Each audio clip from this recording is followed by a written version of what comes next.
Hello and welcome to another edition of Your Questions Answered with Father Gruner. I'm John Veneri. We take your questions that you send to us. Please continue to do so. You can see the address at the bottom of the screen, questions@thefatimacenter.com.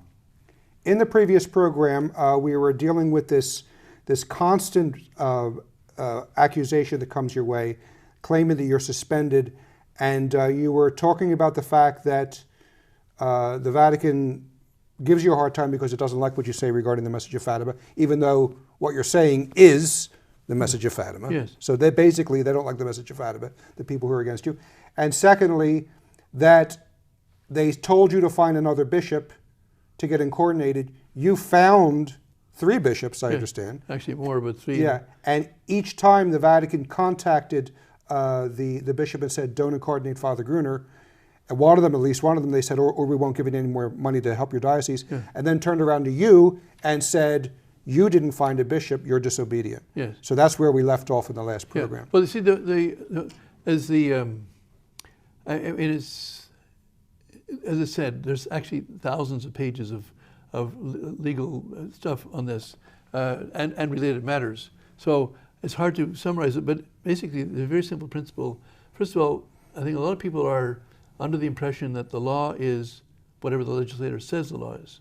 So if someone says, but St. Thomas and the Church, and Church law follows St. Thomas in this, that there are 4 things for law. One, it has to be reasonable, as St. Thomas says in his tract on law. Law is the ordination of reason. The second thing with law is that it has to be for the common good. So if it's not for the common good, it's not law.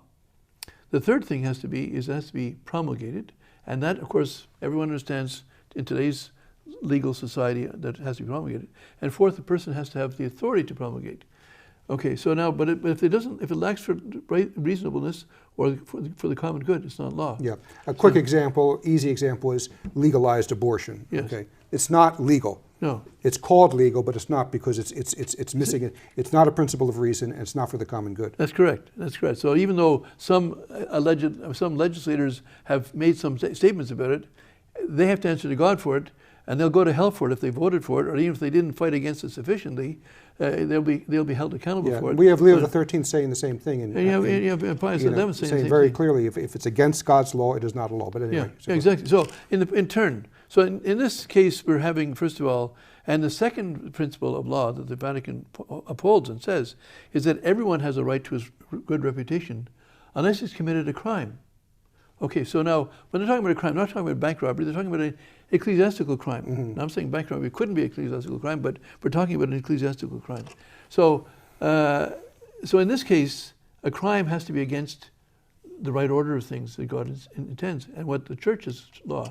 That's an infraction against law. So, what is my infraction? If people say, well, how do you defend yourself against that?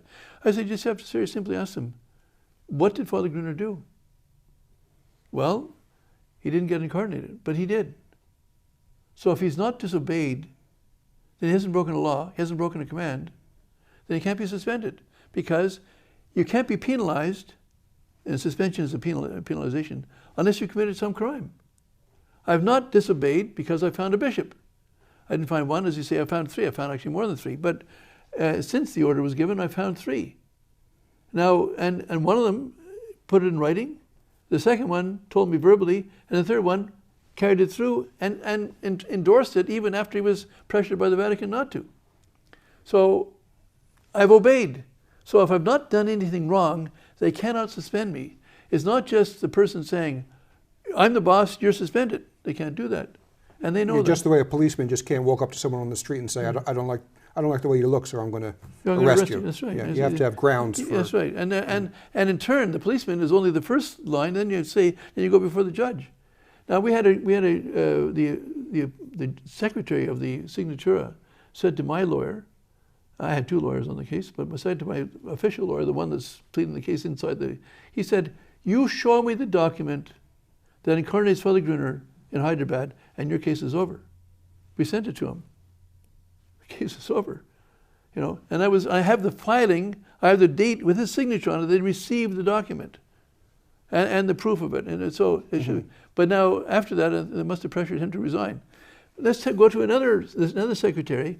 After Cardinal Augustoni, I think his name was, recused himself, then the then secretary, he's now Cardinal Gorgolewski, became in charge of the case, became the presiding judge in my case. So meanwhile, one of the tricks, I mean, as I say, it goes on and on. I've had lawyer after lawyer betray me at there. And one of the things that the way the courts work there is that you have to ask your lawyer to receive your papers and send them on to you. Well, two of my lawyers decided to take the papers against me and file them so I couldn't answer them. So it was grounds for my appeal. Anyway, so I finally had to get another lawyer. So I found a lawyer. This time he wasn't an ecclesiastic. He was actually a civil lawyer who also did appeal. He's on the Supreme Court of the Italian government, it's the Italian state, and also did canon law in the same Supreme Court of the Church Court. His name was Franco Ligi. So frankly, I went to him with my lawyer, with Christopher Harris, and I said, well, he said, we take the case. He says, I don't know, let me think about it. We spent an hour with him. So he came back a week later.